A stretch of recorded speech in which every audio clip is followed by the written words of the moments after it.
जिस प्रदोष व्रत का हम वर्णन करते हैं, जिस प्रदोष के दिन का आपको बधाई कल हमने दी थी कि प्रदोष की आपको बधाई हो, प्रदोष शाम का जो समय होता है, प्रदोष काल जो होता है, उसका वर्णन जब हम करते हैं, ये प्रदोष की पूजन का विधान किसने बनाया, ये प्रदोष की पूजन का नियम किसने बनाया, ये प्रदोष की संध्या काल का, प्रदोष के समय का पूजन का विधान कौन बनाया, ये प्रदोष के समय पर एक बेलपत्र चढ़ाने का विधान किसने बनाया, प्रदोष के समय पर एक समीपत्र चढ़ने का विधान किसने बनाया, प्रदोष के समय पर अगर मान लो कोई भिखारी से भिखारी व्यक्ति भी है जो ठेला चला रहा है, उसके पास में खाने के लिए कुछ नहीं है, फटे कपड़े पहन रहा है, उसकी जिंदगी में कुछ भी नहीं बचा और कर्जे में लदालूम हो गया, एक चावल का दाना अगर वो प्रदोष के दिन, प्रदोष काल में शाम के समय पर शंकर के शिवलिंग पर चढ़ा देता है तो 3 या 4 प्रदोष में उसका कर्जा चूकना प्रारंभ हो जाता है। वो प्रदोष का विधान।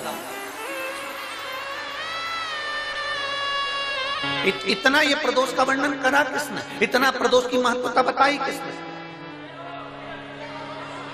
कौन करे इतना वर्णन?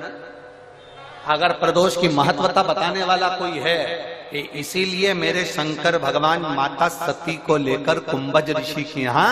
अगस्त ऋषि के यहाँ कथा सुनने के लिए गए थे, क्योंकि उनके बराबर कोई शंकर के महत्व को बता नहीं सकता और प्रदोष के महत्व को नहीं बता सकता। सती मैया को प्रदोष का महत्व बताने के लिए शंकर सती जी को लेकर कुंभज बाबा के यहाँ गए थे, अगस्त ऋषि के, प्रदोष के महत्व को तो जानो सती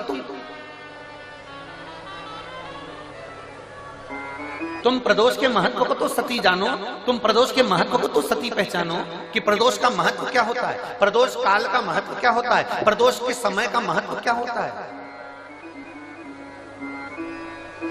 जिस समय पर सूरज डूब रहा हो,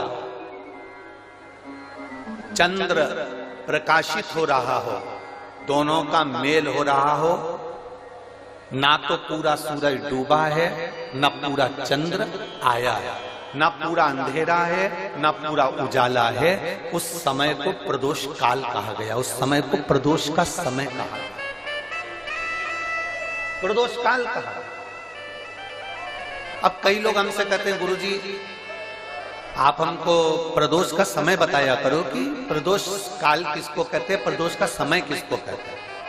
अब एक बात हम आप सबसे कहना चाहते हैं, जितने लोग आस्था चैनल पर सुन रहे हैं, जितने फेसबुक यूट्यूब पर सुन रहे हैं और जितने रेवाड़ी की इस पवित्र धरा पर कथा को सुन रहे हैं, आप सबसे एक बात कहना चाहेंगे, अगर हम समय देखकर बताएं आपको कि शाम को 6 बजे, 6:30 बजे, 6:30 पे लेकर 7:30 के बीच में ये समय है, या 5:30 से लेकर 6:30 तक का ये समय है, या हम तुमको बोल दें कि इतनी बजे ये समय प्रदोष काल का रहेगा या इतनी बजे ये समय रहेगा, तो देखिए कभी कभी ठंड का समय आता है तो दिन जल्दी ढल जाता है, कभी कभी गर्मी का समय रहता है तो दिन बहुत लेट ढलता है।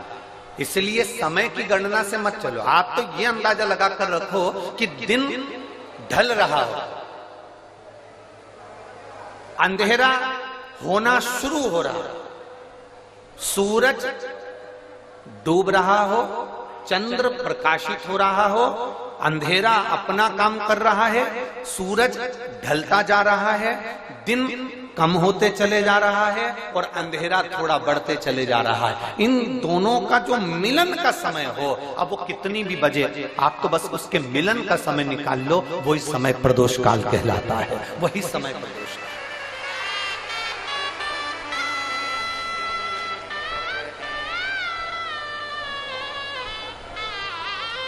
अब प्रदोष काल की पूजन का विधान किसने बनाया? कोई आपसे पूछे तो क्या बताओगे? जम के बोलो जल्दी से, कौन ने बताया था? अगस्त ऋषि। सबसे